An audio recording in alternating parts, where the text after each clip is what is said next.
Hello, everyone. Welcome to another live guest interview within Mindful Journey. I'm delighted to have you here today and so grateful for your continued participation and engagement. If you have any questions, please feel free to put them in the chat function and we'll work to get to them sometimes in real time, but likely on the back end of the conversation. So excited to bring you our guest today, John Halligan. John and I have not formally met in person, but he was so gracious to accept my invite to join us within Mindful Journey.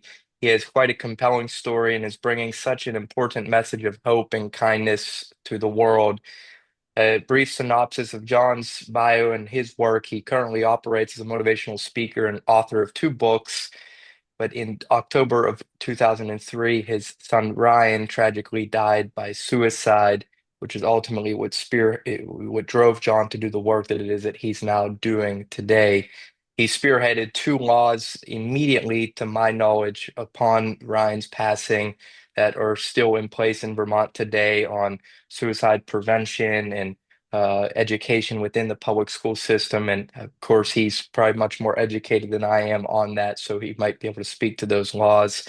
But John has been able to spread a message again of hope and kindness to over 1 million people throughout our world. He's spoken over 2,000 schools and districts alike. And the overwhelming theme that has been present is not just on suicide prevention and bullying prevention, but a message to let students and parents alike know how bullying can impact families and how important it is to just show up with kindness. He has been featured, his work has, I should say, on varying national programs many of you are likely familiar with, from Diane Sawyer to Primetime to PBS and Oprah. And I'll pause on that note in sharing about his bio. But again, just want to give you all a little bit of overview if you're not familiar with John and his work and Ryan's story that you would get familiar. But John, thank you again for kindly accepting the invite to be here. Looking forward to our time spent together. Thank you so much, Adam. It's a pleasure and it's an honor too. Thank you. Of course. For those who aren't familiar at all beyond the bio that I just shared of the Right. work that you're doing, of course, we're going to dive into Ryan's story, but would you give us an overview of what your work looks like today when you are in schools, what your message is, and who is John Halligan, and how do you show Mm, up in those okay. environments? It's a lot of stuff right there. So currently I'm still speaking at schools. Every school year I travel throughout the school, travel throughout the country to reach middle school and high school students with Ryan's story. And the amazing thing is that Ryan's story is still very relevant to their lives, even though he passed away, over 20 years ago. And the circumstances are somewhat similar to what's going on today. But there was a technology component to what happened to Ryan in terms of things going wrong with social media. So obviously, this was not my life plan. My life plan originally was to work at IBM as long as they would let me. I had a wonderful career there as an IBM engineer and as an engineering manager, living and working in Burlington, Vermont. And so, life was going great up until that tragic morning of October 7th, 2003, when I got the horrendous phone call from his mom while I was away on a business trip. And life was never the same from that point on. So as an engineer, I wanted to find out, what truly happened here, like, because at first it made no sense. And what I uncovered was a lot of stuff on his computer and also input from his friends, and that there had been some bullying that I knew about and had dealt with it in a very traditional way. However, it morphed into an online situation that I was not aware of. And, just to give you the overview of what happened here, Ryan had an issue with a kid that started back in the fifth grade. And a lot of the bullying had stemmed from the fact that he was in special ed for a while. And he was a rather lanky, awkward kid. And he was a sweet kid, but he wasn't athletic. And so sometimes what happens when as you get to the middle school years, those differences become magnified among their peers and they, become sort of a reason to bully somebody. And so we had dealt with it in a very traditional way. I gave him the advice of, don't let him get to you. They're looking for a response. You need to just ignore him. But then it culminated to a physical situation. And so Ryan had a fight with him after school, and he had thought he had put him in his place. And he did for a while, but for some reason Ryan wanted to be friends with him. And it was during that short period of time where Ryan thought he was friends with him that he told him something he shouldn't have told him about a medical exam. And the kid had turned it into a rumor that my son was gay. And Ryan then spent the summer between seventh grade and eighth grade trying to undo the rumor through AOL instant messaging. And he had approached the girl from school online that summer with the hopes of having a girlfriend by the time eighth grade started up so people would stop calling him gay. And unfortunately, what happened in that case is the girl had pretended to like him online, and she had ended up sharing their very personal conversations with her friends as a joke. And he found out at the start of eighth grade. And on the last day of his life, he went up to that girl and said, "It's girls like you that make me want to kill myself." And tragically, he did. And so from that point on, I was dealing with, what do I do with this? And it was tough. I have to be honest. There was a lot of feelings of anger and hurt, obviously, and initially wanted to have revenge against somebody. But then I started to realize I'm just dealing with kids.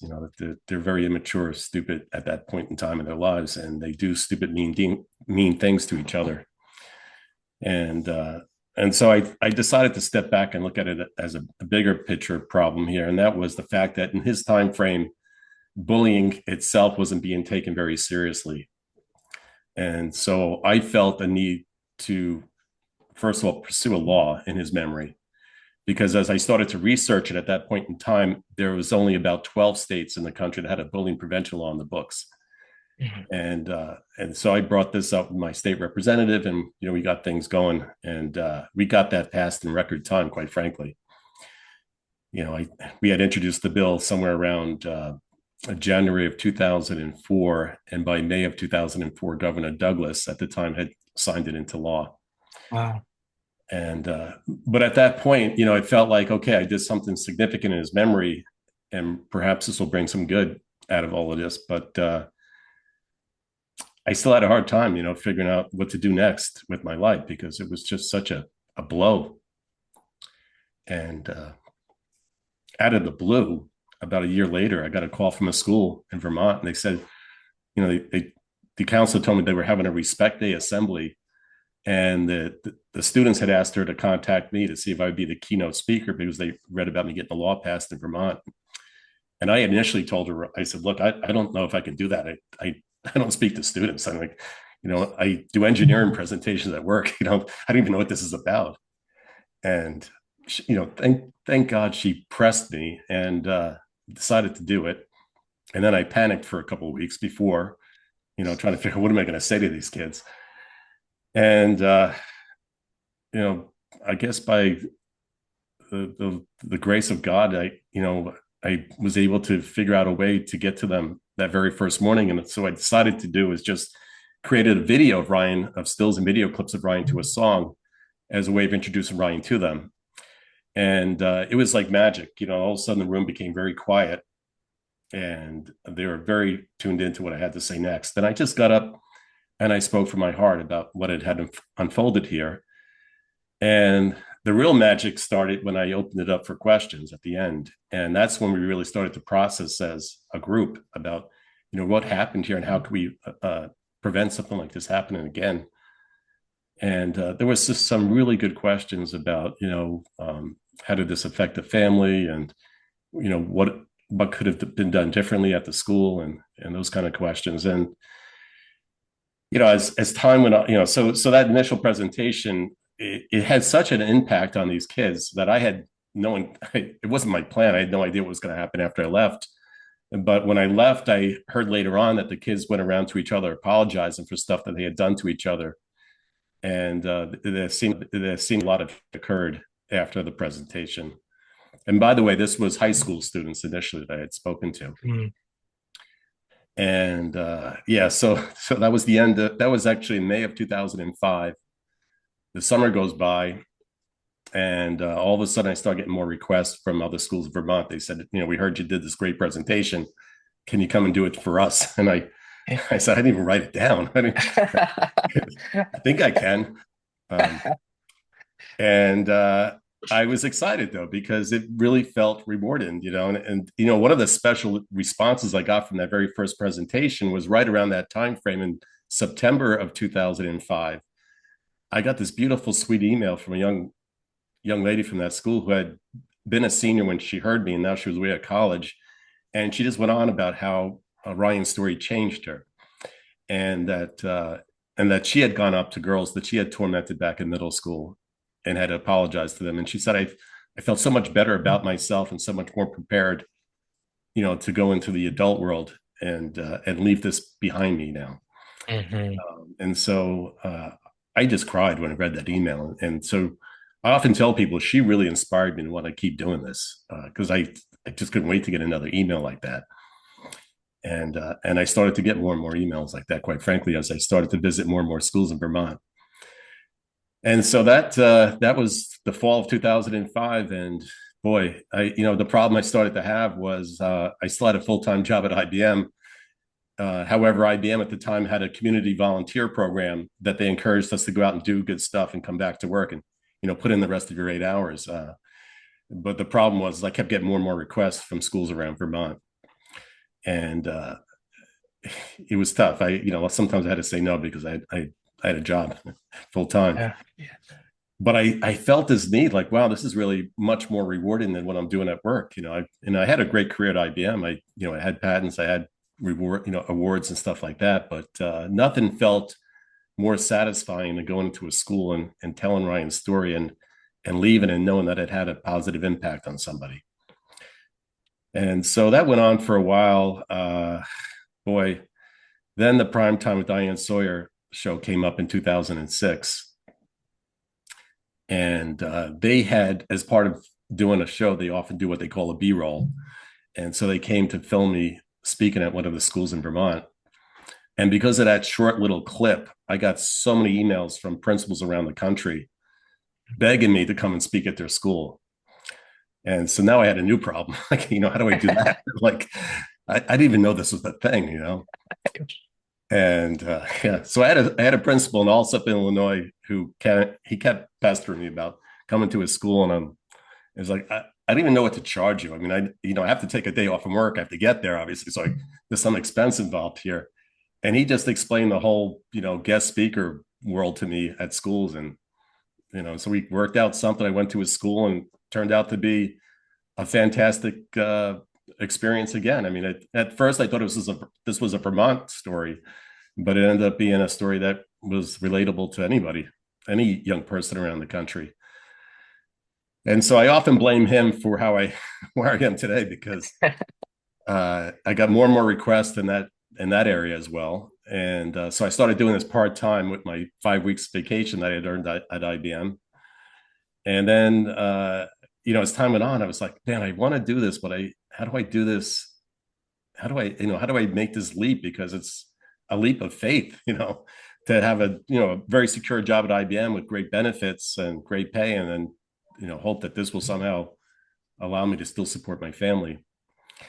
And so it was interesting. Somewhere around 2009, the start of 2009, IBM was doing layoffs, and I was an upper level manager at the time, and so I knew the inside, the plan, the package, and I started looking at it and saying, wow, this would be something that would help me launch my speaking business, to actually leave IBM, because I would get 6 months salary, I would get benefits for 18 months, and I had my IRA to roll over, and so I took that leap of faith. I actually went into my boss's office, who I was good friends with, and I said, I know this sounds crazy, but can you please lay me off? It's like, I really want to do this, and I can't just quit. And so we had sort of an understanding. And it was right around that time frame that the Oprah Winfrey Show contacted me in 2009, right? Just as I was opening up my schedule online and I was booking schools, and then I get that request, and I'm like, wow, this is interesting. But the problem I had was on that day that they wanted me in the studio, I had already booked a school in New York City. And I know this sounds crazy, but at the time I felt, I can't cancel on this school. They made all these big plans for their conference to have me there, and so I told the producer at the Oprah show, and she said, "No problem. We have a Sirius XM station down in New York City. Luckily, I was booked like right around the corner, so I did my presentation, and I got in the car and went over to the studio, and they Skyped me in for that episode, and as you can imagine, being on the Oprah Winfrey show, that just put my whole program on super burner status, and I got so many requests from not only throughout the United States but also in Canada and in South America and Mexico, and so that's what that's what really took me off to some really interesting places with Ryan's story, and continued to have a wonderful impact on students. I lost track of how many emails I've received, like the first one, and the other special emails are the ones where a student will tell me, you told Ryan's story is my story, and the only difference is I'm still here. Mm, mm. Yeah. John, thank you so much for just your vulnerability and openness and being so human and sharing with us here today.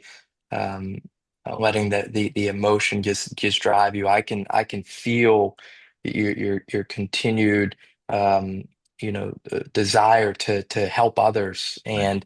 and obviously that's coming from, it's not lost to me, and I'm never going to pretend to try to know, but I'm sure that pain lives with you daily, and you've found a way, at least from my vantage point, to bottle it for good.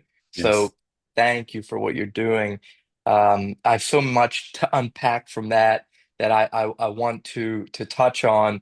Um, One thing is, I'm curious, like the first time you delivered that presentation, and even t still today, do you find kind of recounting Ryan's story in those, when you were talking to his peers and digging into the computer and going on to AOL Instant Messenger, was it difficult at first? And still today, is it difficult? If so, how have you been able to push your pain aside for the greater good of humanity?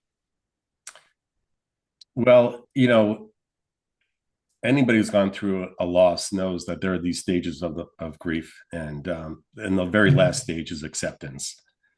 And I can't tell you exactly when I got to that point, but I got to that point. And my faith has helped a lot too. I do believe that Ryan is with God, and hopefully with all the work that I've been doing, I'll earn the right to be reunited with my son. And so that's what really drives me. Mhm. Um, yeah, it's interesting. There are days where I can do Ryan's story and just get through it without feeling a lot of pain. It is constantly, it's interesting when I still start the presentation off the very same way that I did the first time I did it, which is the video of Ryan. And it's in that moment where sometimes I have a hard time looking up at the screen. And a lot of times I just say a quiet prayer to myself. Yeah. And just pray that I can reach somebody. So that helps a lot. That's what drives me. I'm amazed that I'm still doing it, because I thought as time went on that Ryan's story would be irrelevant because the technology now is quite ancient, in terms of what happened back then.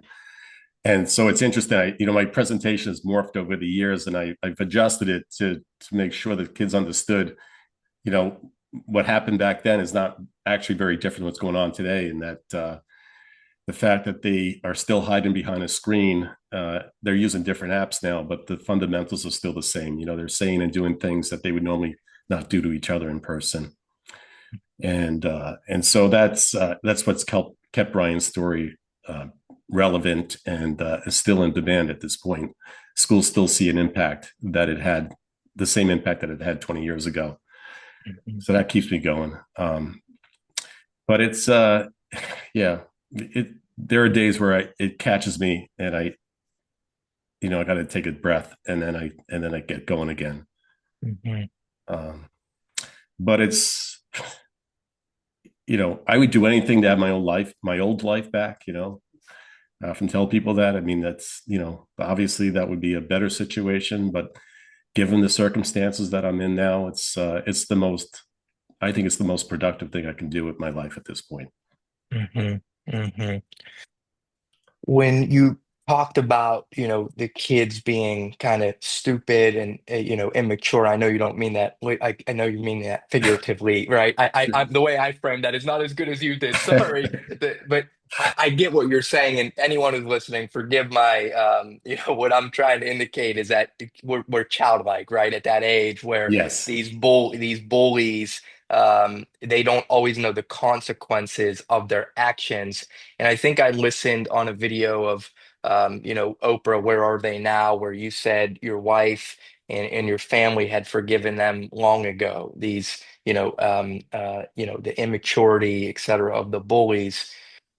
I'm sure that wasn't an easy process to forgive, though it's not lost on me knowing that they were kids. It might have been a little easier. My question to you, I want to hear how you got to that place of forgiveness, but Yes. particularly I want to tie into our listeners, because I've seen it in my own life where people will hold on to anger. Oh, Somebody wronged them over money, somebody cheated on them, right. somebody said something unkind to them, and they have this fierceness inside of them where if they would just let go and forgive, they would kind of break free. So Yes.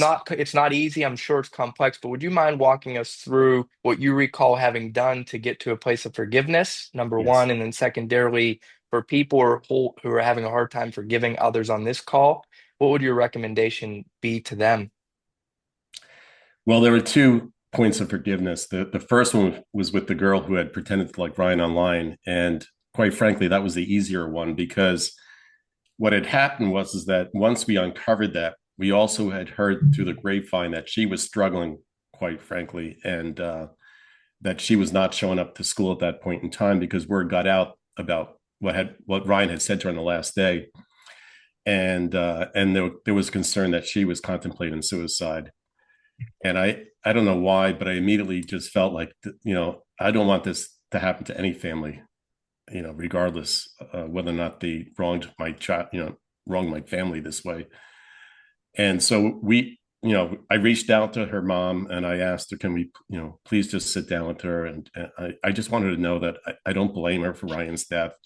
And, and part of that process was that I had uncovered on Ryan's computer that prior to him finding out that she didn't really like him, he had been contemplating suicide. And so the thought was there already. And so to blame it all on her, quite frankly, would have been dishonest and unfair based on what I had covered on his computer. You could argue that she was the last straw, to push him over the edge, but obviously that was not her intention. And so we had a very tearful session with her, and I hugged her and I said, "Look, I don't want you to go through the rest of your life blaming yourself.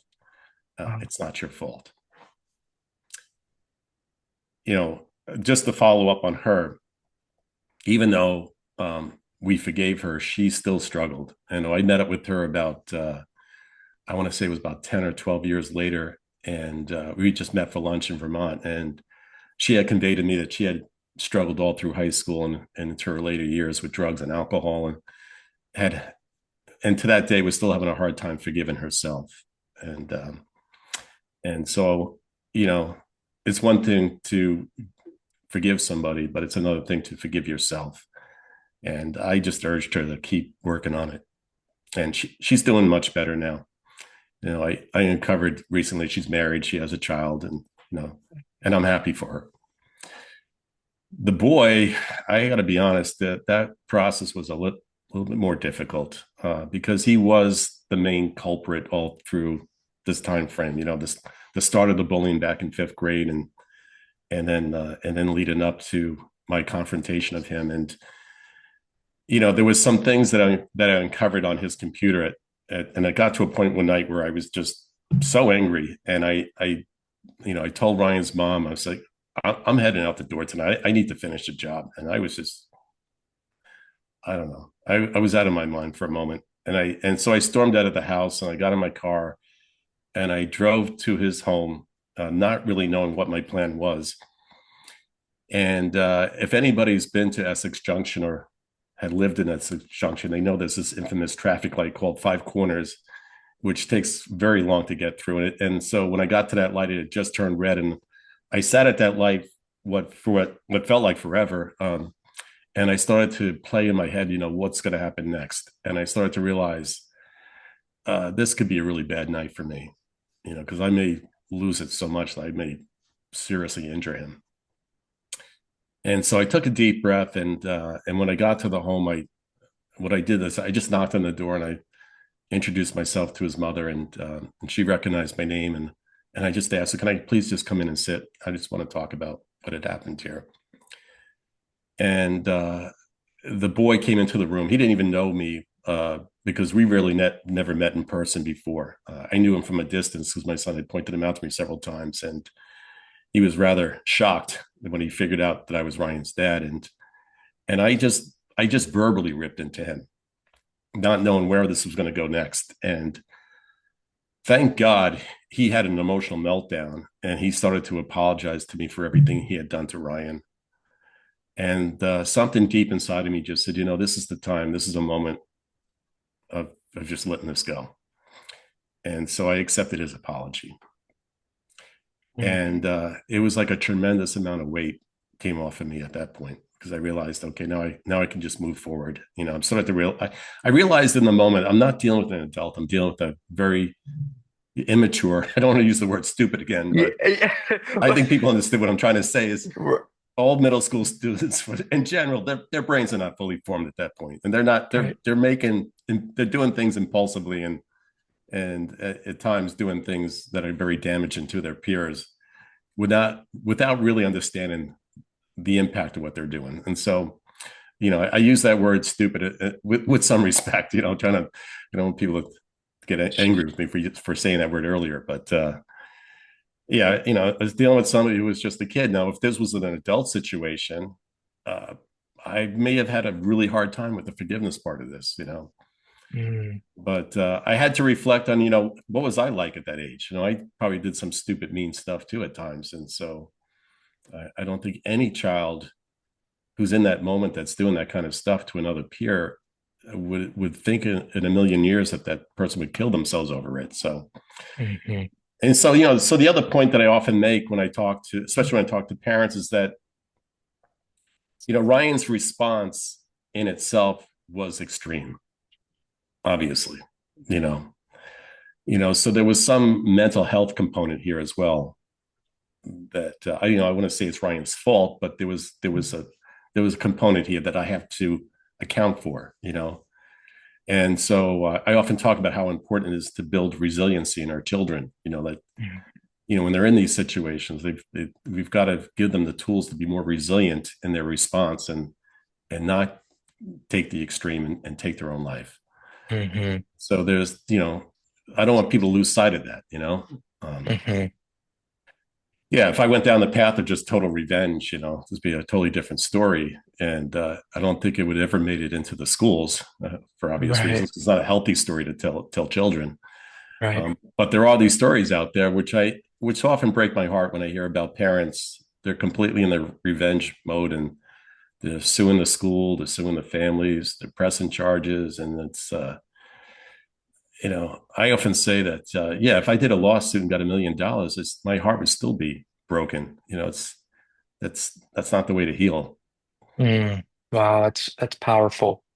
And I'm sure, John, just hearing you recount that, I'm trying to I'm trying to envision myself in those moments, and there's nothing that can replicate. I'm always, people talk about the word empathy all the time, and I love the word, but it's impossible to put yourself in somebody else's shoes and try to feel. But I am trying to do that with you right now, and just the image you created of sitting at that stoplight and showing up to the home. I think it's so relatable for all of us from a standpoint of we so badly want to feel as though um, those that we love we're going to care for and stand up for, and how different this outcome would have been had you taken the more toxic pursuit, if you will, the one that was egocentric and Right. not human centric. And it's admirable. And again, our paths would have never crossed, right? I would have never been interviewing you, and so many things, and the message that you've delivered to millions would have never been there. But Yeah. Right. you mentioned resilience. I love that you brought that up. I do think that I think that that's an important thing that needs to be built in amongst all of us, right? This perseverance, this resilience, how to get through. What in hindsight do you wish as a parent you might have done? Not saying you fell short by any means, please don't misinterpret. That's okay. But is there something that what I'm hoping to get to our listeners is for parents who are on, how can they maybe build resilience um, in their kids? Yeah. It's interesting. So as time went on, I started to be there started to be a request for me to do a parent evening program. And that presentation I give to parents now is very different than what I do during the day. And I have to be honest, when I first started doing it, I had a hard time at first admitting to the things that I thought I should have done better.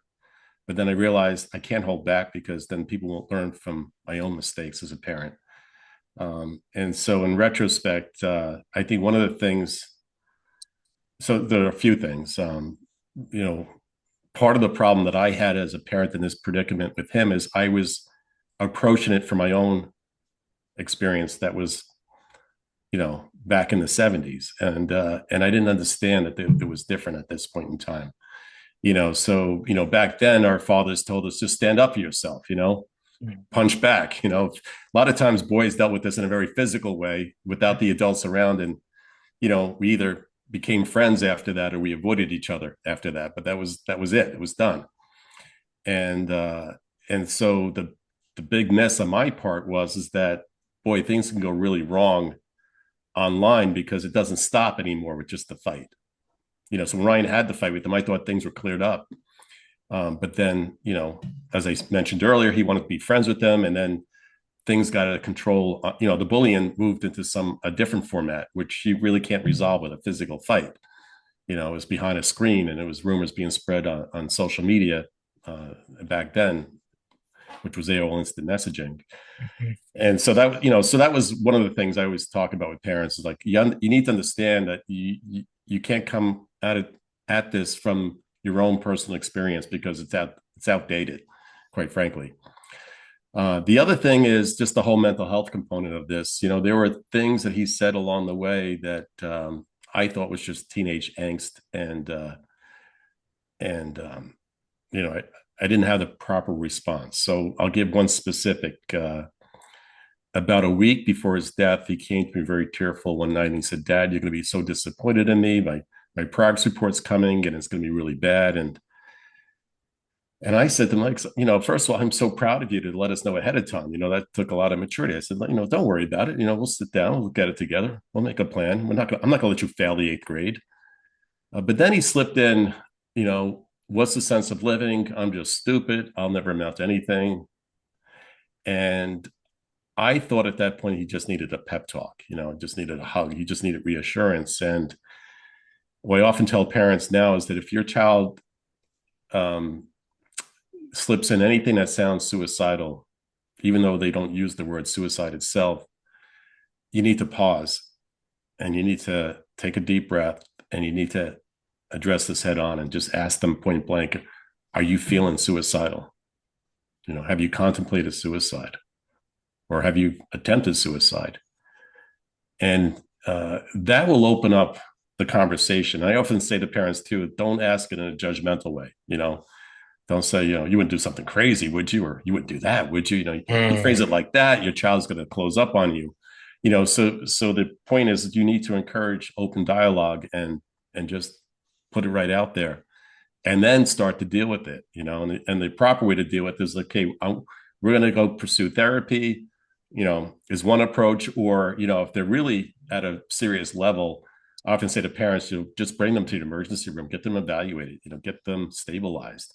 If you think they're at very high risk at that point, but don't be afraid to bring up the topic itself, and don't think that by not bringing it up, you won't encourage the idea, because quite frankly, the idea is probably out there already, especially with social media, because that was the other problem. Even back then, Ryan was finding people online that he started to commiserate with that were very down on themselves and feeling hopeless and feeling suicidal. And it was a very unhealthy engagement that he Hmm. was having. So that's a big component there. The other thing I often bring up is that in his autopsy report, we were shocked to learn that there were cut marks on his wrist, and there was an indication he had been cutting for a while. And so that's the other, thing they often bring up with parents. You need to be very vigilant and aware of your child's physical condition, and that this particular issue, a lot of times they get very creative in how to cover it up so that you can't see it. They wear long sleeve shirts all the time, or they wear wristbands. And that's what Brian was doing at the time. He had a thick leather wristband that he was wearing all the time, which I didn't think much of. And so, that's the other thing, is paying attention to them physically, what's going on with any kind of potential self-harm, Hmm. and not to ignore it, obviously. Hmm. Um, so there's, I think there's value in being honest about what happened here, and that there was a lot of things that could have been done differently or better. So it wasn't just the bullying; it was, the parenting, in terms of being more aware of mental health issues and how to approach it more appropriately, and not to put blinders on or try to steer away from the topic because you're afraid to talk about it yourself as a parent. Hmm. Especially into this day and age, there's so many kids struggling now. It's so heartbreaking, Hmm. um, and we need to be much more open about it. Yeah, yeah. What do you think it is that contributes, not just back then or now, just across humanity, uh, of of of this anger, this lack of kindness, this pain that can be embodied? What if you could narrow in on maybe one or two things, John? Why do you think there is um, this angst that's out there, right, amongst people? Because I believe that when somebody's being unkind to somebody else, it's usually for some reason, and it Mm. doesn't have to do with the other person. So, what do you have any thoughts on what might be contributing or has contributed? Yeah. So, I think part of the problem is anybody who's been hurt, so you have and this was the case in this case, this child that bullied my son, not to be too judgmental, but his family was rather broken, so there was a lot of issues going on at home for him. And I think in general, people will say that, and they would agree with this, that people who are hurt often want to hurt other people as a way of coping with their own hurt. And so I think that's a part. I don't know how we're going to solve it as a society, but unfortunately, there are some very broken homes out there, and so that child comes from that situation into a school environment, and they're causing problems. So with that, I think we have to show compassion for that child, and not be completely, not have a complete discipline approach to them, but also have a compassionate approach to them in terms of, what is the underlying issue here? Why do you feel a need to hurt somebody? And see if we can help in that regard. Uh, yeah, so that's that part. I think the other thing in general is this whole world, ever since the technology came on board, it's caused a lot of stress in itself. And I think part of this problem is when I look back at my own childhood, I had an opportunity to come home and just lay down on my bed. I had a record player in my room. I put on my favorite music, put my headphones on, and just, it's like a form of meditation. It was a form of detachment, and just, try to recoup from the day. And this generation just doesn't seem to have that opportunity, or they're as parents, we're not making the opportunity available to them. And so that's why I spend a lot of time talking about technology with parents too. Is that first of all, you got to stop giving a smartphone to a very young child, because they cannot handle it. And as a teenager, you got to throttle it back somewhat, because again, I think it's much more healthier for them to have some downtime and some time to just, inner thoughts, and think about what process what happened during the day, and not be 24/7 worrying about what's going on, social media wise, and what other people are thinking about you and all that stuff. I think it's causing a lot of stress. Mm. Yeah. I absolutely agree with that. It's funny because one of the questions asked of every guest in Mindful Journey, and I think I mentioned this to you when I reached out, is I ask every guest, what's the most challenging thing you've gone through in your life, and what do you recall having done to get through it? And the intention of that I always share with folks is that I'm wanting to normalize and humanize this shared experience of life. We're living in this social media era where everyone puts the very best of their marriage, the very best of their children, the very best of their bodies, the very best of their everything, their accolades, their awards, their achievements. So it's easy to get in your own head and think, well, I'm not adequate enough. I'm not adding up. I'm not good looking enough. I'm not talented enough. And the Mm, old adage of comparison is the thief of joy is so true, in my opinion. right. And so what you're saying is dead on from my vantage point. I don't know that the other thing I just wanted to make mention is like I've asked this of psychiatrists that I've hosted in here in Mindful Journey and leading researchers on dopamine and people who have experience in how to help people cope and heal, et cetera. But the one question I've asked these folks is how do we get people to want to change? And there is no research that supports it. So that's why, I love hearing from all of these different perspectives, yours included, of course, as to um, how we can just show up better and kinder and with more compassion.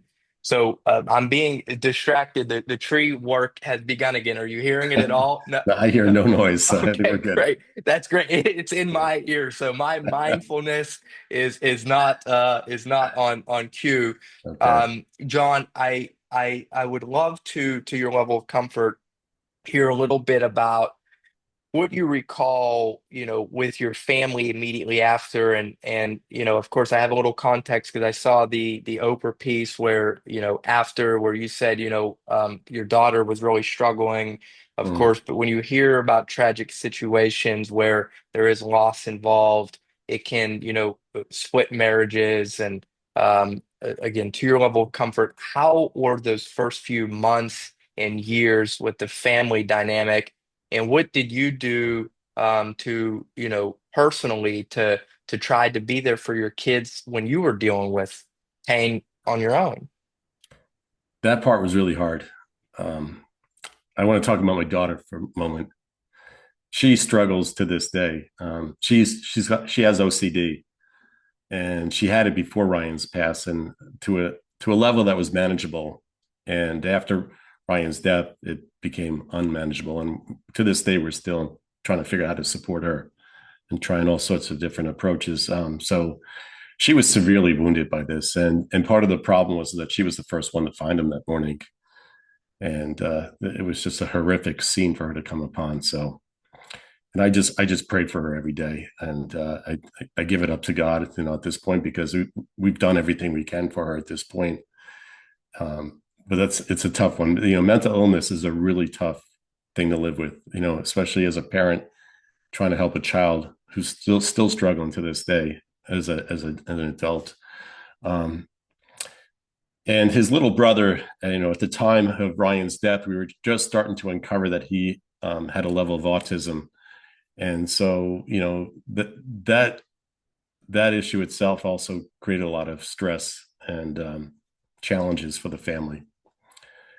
Um, and as much as we tried to keep things together. Quite frankly, as parents, we grieved differently.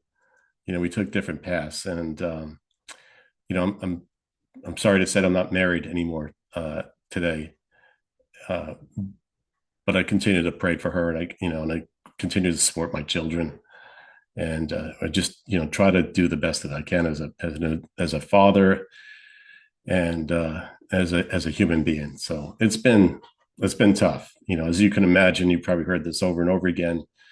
A loss of a child is such a severe wound to a family, and you know we you know we were wounded, quite frankly.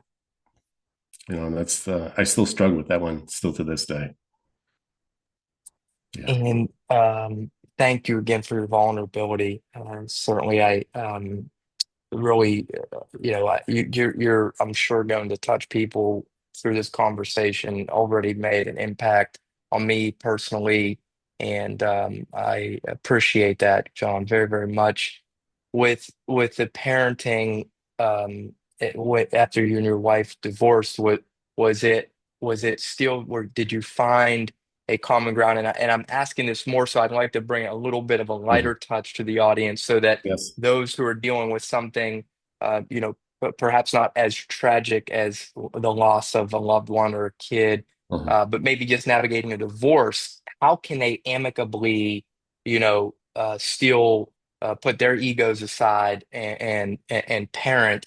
Where I sense that you were probably able to do that, just getting a feel from you, your heart and your compassion.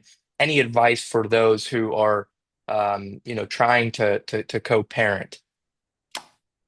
Yeah, I mean that it's it's hard for me to get into detail, Okay, sure. but I just want to say this: we've gotten to a point where we're definitely co-parenting it, and we're doing the best we can for both of our children. We both love them very much, and so we're both very faithful people. So I think that's kept things very civil, and doing the best that we can. And I do want to add that I'm very blessed that I had somebody new come into my life, and she's given me a lot of strength. Congratulations. Congratulations. With IBM, I want to go back. I don't want this to be. I feel like I'm Yeah, bringing it too heavy, perhaps. And that's and so okay. I'd like to hear. What you obviously were rising through the ranks at a very reputable brand, many are familiar with. And one of the other things that we're striving to do in Mindful Journey is help people learn skills because I believe.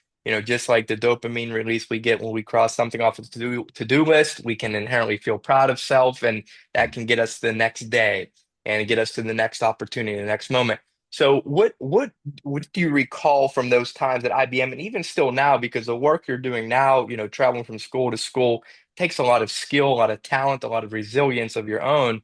What's a habit, a ritual, or a routine, John, that you've relied on to help you perform at a high level from a professional place in life? Well, it's interesting. So at IBM, I went through a period of time where the company itself went through a lot of changes in terms of uh, cutting back on certain things. And so one of the things they cut back on us as first line managers is that we no longer had an assistant to do our travel planning and stuff like that. And so, and I had to travel quite a bit for my work. So from that point of view, I learned how to, navigate the travel world and get things, get plane tickets booked, get hotels set up and stuff like that. And, so in a weird way that helped me continue to do what I'm doing now because I'm constantly in and out of hotels every night and figuring out how to get to one place to another. And so, in a way, it was a blessing that my assistant was taken away from me, even though I didn't like it at the time. So, uh, it taught me how to be more self-reliant in terms of planning stuff. Love Uh, that. yeah, and the project management skills definitely helped a lot too in terms of organizing the way I approach my business and the website that I've created. I took a lot of those technical skills and brought it into this world in that regard. I get a lot of compliments on how well my website's organized, and people ask me, who does it for you? And I say I did it all myself. I'm just a do-it-yourself. It's funny. A lot of times when schools book me, like they're surprised when they call and I pick up the phone or I answer the call. They're like, it's just me. It's not. I don't That's have an awesome. entourage.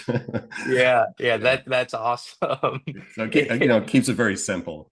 Yes, yeah. Well, Uh, and humble too. I mean, I sense that from just watching some of your clips prior to meeting you, and then think the one LinkedIn post you shared, which caught my attention. There's a humility in your voice that's able to be pulled through, and that's also a quality that I think is so needed now, especially in the world of business. oh, You know, absolutely. I sometimes people think the more arrogance, the more strength you show, the better you are, and Right. I am the complete opposite and believer of that. And you and I briefly exchanged emails about Dr. Doty, who said, I don't know if he sadly just passed away. I don't know if you, Oh, I didn't know that. I just finished reading this book. yeah, Oh, I'm yeah. shocked. Okay. Yeah, I think just about 2 weeks ago. So devastating blow to society because he was doing like you doing such great work in the world. But I bring him up because I remember he talked about in medicine, as a brain surgeon, he said, I can always tell the best doctors by how they treat their staff, right? If they know their nurses' names, Right. etc.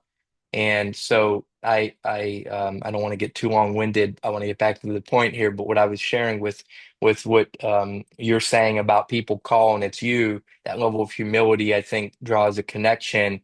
And what else do you believe is essential, having been in a leadership role for leaders who are listening into this conversation?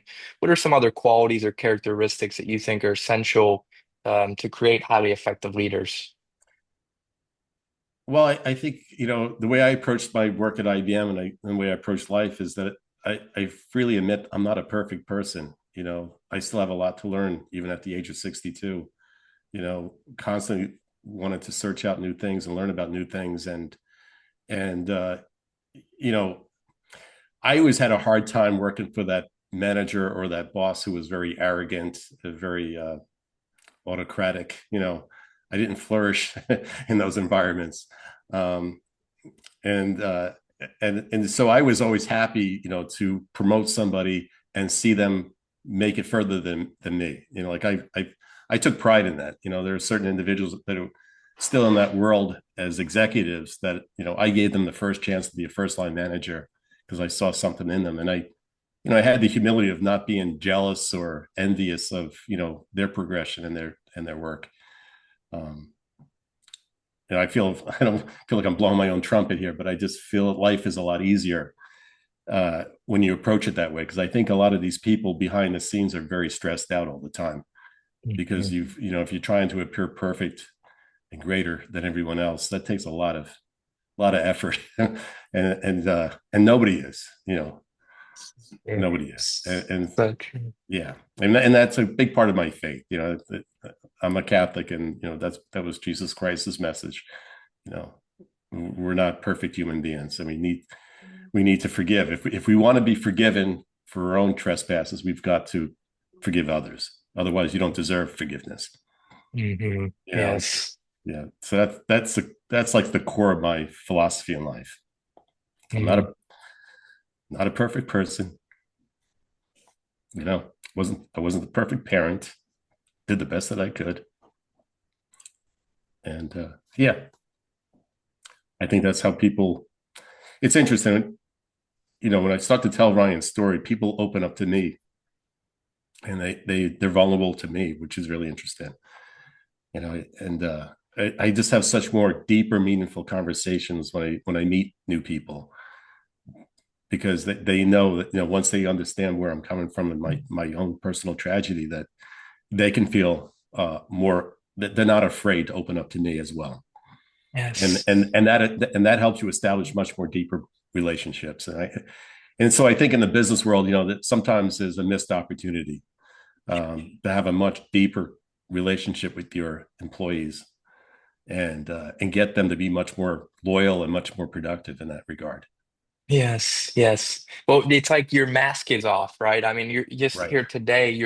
I think everyone who's listening or will listen to this later can feel that you're just giving us you. You are John, and you're showing up as you are, the emotions and all. And I'm Yeah. grateful for that. We Right. certainly need more of that.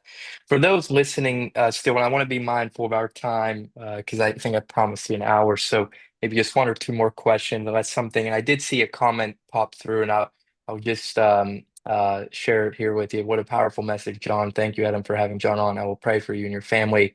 They shared a Corinthians message. Love is powerful.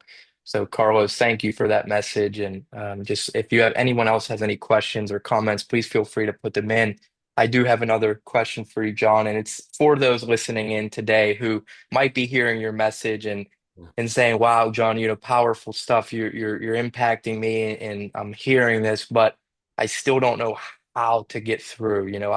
I'm dealing with a diagnosis. I'm dealing with Mm. imposter syndrome. I'm dealing with financial difficulties, and I'm just having a hard time perhaps getting out of bed or getting to work or getting through work." For that person who's listening, who's maybe feeling hopeless or helpless, what's your message to that individual? Well, what I feel is that any form of suffering is an opportunity to be closer to God, quite frankly. Because when things are going perfectly well, you're a lot of times people just live in a very superficial life. They don't there's no deep meaning to their life. There's no gratitude. There's no recognition of a higher power. But when you get knocked on your butt, for any particular situation, health, loss of a child, the loss of a loved one, I think the people who make it through that are the ones who recognize, yeah, it's humbling. It's a humbling experience, and it makes you realize that you're not all powerful. You're not all in control of your life, and that you do need to rely on faith, and you need to, um, recognize that in the midst of all of this, there's still an opportunity to be grateful for what you've experienced, and even the suffering itself. To come at it from a point of view of gratefulness is an opportunity to grow, and realize that there's a much bigger reason for us all to be here, and that our Hmm. time here is limited, and that there's the main things to make the best of it in terms of contribution to each other and helping each other. That's a meaningful life, no matter how long you live, as long as you approach it that way. Hmm. But it's tough. I can, thank God for me personally, and I hope this never happens, but I've never had a physical feeling of hopelessness. It's been more of an emotional knockdown. But I pray for those who have, a diagnosis that's terminal. I mean, that's got to be something so tough to live with. But again, I would pray for them to have the faith that God had there's a greater plan here, and Hmm. through that suffering, there's an opportunity to help somebody else um, Hmm. get through it as well, Hmm. Hmm. and accept that this is the plan. Yes, yes. You mentioned acceptance again, and I failed to in the moment. That's, I guess, the beauty of these conversations, but also perhaps the curse of them is that the guests like yourself say so many good things, and I try to take notes down I want to get back to, but I don't always remember to do it. But thank you for re-bringing up acceptance because you mentioned that earlier in the conversation, how there are these different phases of grief, and you Right. finally got to acceptance. What are and I know there's plenty of research out there, and what people say the different stages of grief are, but from your lived experience, what were those phases of grief, and how did you, it's non-tangible, right? Mm. But so it might be a tough, answer to find, but if you were able to graduate, if you will, from a Yes. phase, how did you ultimately get to acceptance? Well, let me see if I can remember the phases. I used to be able to rattle these off the top of my head. Let me give it a try now. So I think the Gotcha. first one's denial, right? There's no way he could be dead. I just talked to him yesterday. We were just on the phone, so that initial denial thing is, I think, a very common universal response to a loss. And then there's bargaining, right? Bargaining with God, like, please just bring him back, undo this, let me have a second chance to not let this happen. And then you realize that's not getting me anywhere. And then I think anger sets in, right? Anger is that one where you're angry at the world, you're angry at God, you're angry at, why is this happening to me? And then there's, I think the next one is sadness or depression, right? There's this sort of overwhelming feeling of hopelessness yourself. And then you get to acceptance. And so that, how we graduate from those steps is such a personal experience. I often tell people who are grieving, who just lost a child, I said, don't let anybody tell you, it's time to get over it, or, it's been long enough. That is such a personal journey. And for some of us, it takes years, and some of us, perhaps a lifetime.